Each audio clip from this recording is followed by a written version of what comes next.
Mission H Q کے معزز دوستو، میں ہوں گلفراز احمد۔ اب تمام دیکھنے اور سننے والوں کو السلام علیکم۔ اگر آپ ہمارے چینل پر نیو ہیں تو ہمارے چینل کو سبسکرائب کر دیجیے گا اور اس کے ساتھ بیل آئیکن کو بھی ضرور دبا دیجیے گا تاکہ ہر نئے آنے والی ویڈیو آپ تک جلد پہنچ سکے۔ صدام حسین کسان کا بیٹا شمالی عراق میں ترکیت شہر کے قریب ایک گاؤں میں پیدا ہوا۔ یہ علاقہ ملک کے غریب ترین علاقوں میں سے ایک تھا اور صدام حسین خود غربت میں پلا پڑا۔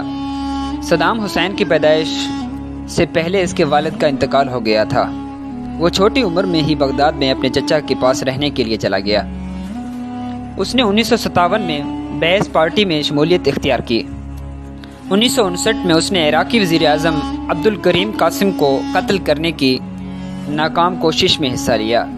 صدام حسین اس کوشش میں زخمی ہوا اور پہلے شام اور پھر مصر فرار ہو گیا۔ اس نے قاہرہ لا اسکول 1962 سے 1963 میں تعلیم حاصل کی اور 1963 میں عراق میں بائیسوں کے اقتدار سنبھالنے کے بعد بغداد لا کالج میں اپنی تعلیم جاری رکھی۔ تاہم اسی سال بائیسیوں کا تختہ الٹ دیا گیا تھا اور صدام حسین نے عراق میں کئی سال جیل بھی گزارے۔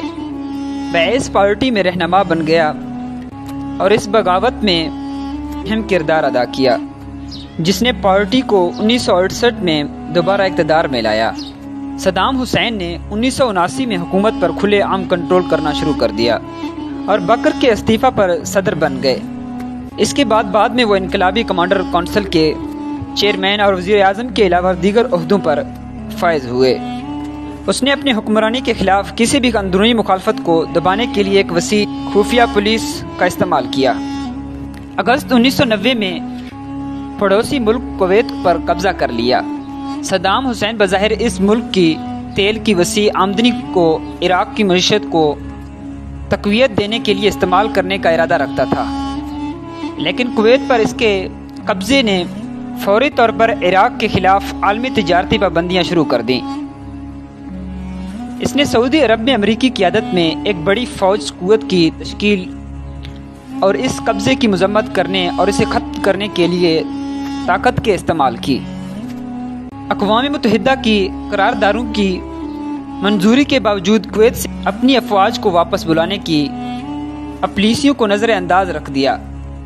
1958 کے آخر میں ریاست ہائے متحدہ امریکہ اور برطانیہ نے 12 روز تک فضائی حملہ کیا۔ دونوں ممالک نے اعلان کیا کہ وہ صدام حسین کو ہٹانے کے لیے عراقی اپوزیشن کی کوششوں کی حمایت کریں گے، جس کی حکومت اقوام متحدہ کی پابندیوں کے تحت تیزی سے ظلمانہ ہو گئی تھی۔ عراق رہنما نے اقوام متحدہ کے ہتھیاروں کے معائنہ کاروں کو اپنے ملک میں داخل ہونے سے روک دیا۔ عرب دنیا میں بہت سے لوگ صدام حسین کو واحد علاقائی رہنما کے طور پر دیکھتے تھے، جسے وہ امریکی جارحیت کے طور پر دیکھتے تھے۔